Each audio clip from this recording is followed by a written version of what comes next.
Hey guys, it's USS Wisconsin again, and today I was going to be doing a look at the Russian tank tree. The Russians are basically very interesting line of tanks, but basically I'm going to start at the very top and start off with the tank destroyers. The tank destroyers that they have for the top tier are the 268, basically the 26 Easy 8 is what I like to call it because it's incredibly easy and absolutely bull to use. But other than that, between the 268 and the 263, I personally would rather go for the 263 as it just looks a lot more reliable. And the gun that it has looks pretty entertaining and it looks a lot of fun. But unfortunately, it'll be a long time before I even consider going to it. As for the next line, it would be the mediums, which basically I only have the T-34 as because I just didn't care for it that much. Either DPM or damage. I personally would go for damage, but other than that, I really don't care. If I had to be going down the lines, there's two lines that you can go down. Technically three. But I personally would want to go for the T-44. And both T-44 and the Object 416. Basically the pancake gun. These two Tier 8s basically look like a lot of fun to me. And I personally cannot wait to get to them. Unfortunately, the Tier 9 and 10s, they're just boring. They really don't interest me at all. And I really don't want to buy any of them as they're basically too easy and whatnot. Main one is basically the 140 and the T62A. The 430 gets left out a lot because of these two, but other than that, I really don't care. The T54, in other words, the Heat 54, because this thing really needed to have heat for some stupid reason. I don't know why they gave it heat. I personally think they should drop heat for both guns and put in APCR so that it has the pen close to them of the tier 10s. But other than that, I personally don't care for the Russian mediums. The Russian heavies, on the other hand, were just stupidly fun. I loved playing them. KV-1S and the KV-1 are basically trolling little bastards. Basically the best tier 5 heavies in the game. The tier 6s, the KV-85, the T-150, and the KV-2. I played all three, and they're all fun. I personally love all three of them evenly because they're just so entertaining to play. But if I had to go for derp, be the KV-2 because 150, 2mm howitzer because reasons. This thing is a lot of fun. 4-second aim time, 0.6 accuracy, which Stalin has proven accuracy doesn't matter. Accuracy doesn't matter in this game, so whatever. Next would be the KV-85. The KV-85 is a lot of fun, but God, why is the gun depression so terrible? This is Chinese levels of gun depression here. 3 freaking degrees. It makes no sense.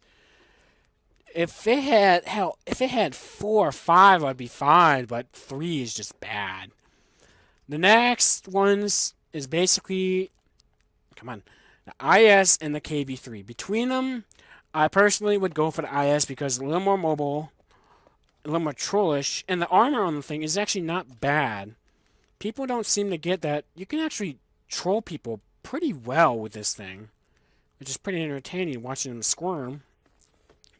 Well, other than that, the 122 is great. I personally love it. I can't wait to get it again.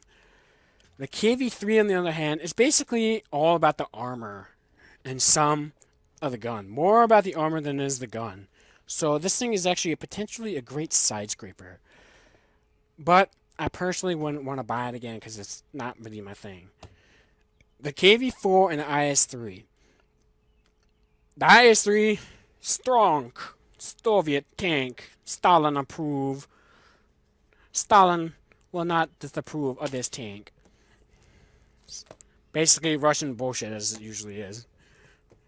The KV-4, as you can see, I do not have much on this thing. I'm still basically stock, and it really sucks. I'm trying to decide whether or not if I should basically skip it because I really do not. I just don't really know about this thing. The 107 is this 24. That looks pretty entertaining. But other than that, I really don't care for the Russian. Now, the tier 9s, the T10 and the ST1. I cannot wait to get either of these. The T10 is basically a lot mobile IS-3 with a gun of an IS-4. As you can see on here, it has a gun, the T10M package, has an M62T1 122, which is basically the same gun that the IS-4 gets, but a little slower rate of fire and a little worse stats. It looks incredibly fun. I personally cannot wait to get it. The ST1 basically is like a Russian T-34, and I personally cannot wait to get either of these tanks. It'll be a while till I get the entire grind done, but other than that, they still look very fun. The next tanks are the IS-7 and the IS-4. I am going to buy both of them. They both look very entertaining and look very fun to play. For some reason, the IS-4, you have to use the D25T to do because wargaming logic. So, fortunately, once I get the gun, I'm pretty sure this is going to drop down to either 0 XP or maybe a little less. But either way, I personally cannot wait to get it. For the Russian artillery, no. I'm basically going to just say no to that line entirely because I'm not going to try. Other than that, basically, 263, IS-7, and IS-4 are basically the only tanks in the top tier tanks that I actually have an interest in. For high tier, it'd be IS-3, and both T10 and the ST1. They both look fun.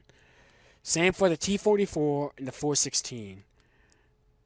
Tank destroyers, don't really care for them that much. Don't really interest me that much. For mid tiers, basically KV-85, T-50, and the KV-2. And not much else, unfortunately. Other than that, anything under that is I really don't care for. But that is basically my idea of the Russian line. It looks interesting. It looks fun. I really don't care for the Russian mediums that much. But I will still go for them eventually. Probably up to the T-54 and probably stop there. But other than that, that is basically my whole idea of the Royal Russian line. So, the next line, I'm basically going to be talking about the German line. So, hope you guys enjoy that, and I'll see you next time.